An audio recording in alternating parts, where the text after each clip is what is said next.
Hi, my name is Kerry O'Gorman. I'm a needle felter sculptor of wool, and welcome to my studio.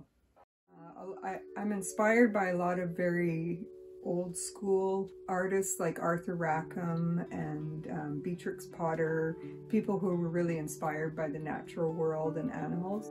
I've tried painting, I've tried pottery, I've tried quite a few different things, but I was looking for something to make out of recycled wool, sweaters, that kind of thing. And I saw these little sculptures made out of wool and I thought, oh, how are those done? So yeah, and I never knew I could be a sculptor, but apparently I am. You know, you just start with this big fluffy nothing and you can make it into these incredibly whimsical characters.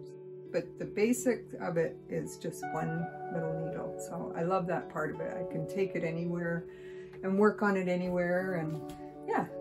So I love to find things that can add to the sculpture and tell part of the story. Sometimes the piece that I use is part of a message in the story of the piece, like the polar bear.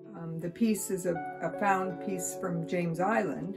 It's an old piece of pipe, I think, that's been discarded, and I just like to give these things new life. And also it's sort of the message of the polar bear on the piece of garbage is a sign of the times and the environment and what's happening, and how it, for me, that piece, it's all about hope and that we can make things better out of things that are tossed away.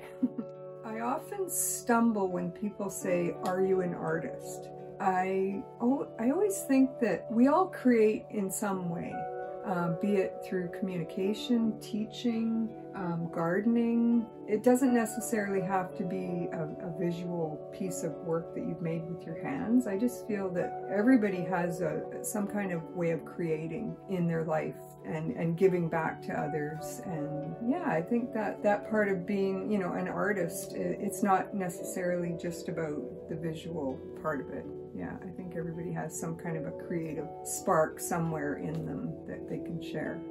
I think it's important to always be experimenting and evolving and trying out new things. Like I said, I've tried many forms of making things with my hands, and I don't think you're ever really stop doing that. And I think that's part of the joy of creating and getting to the point where, like for me now, this is something that I just love and I have such a passion for it.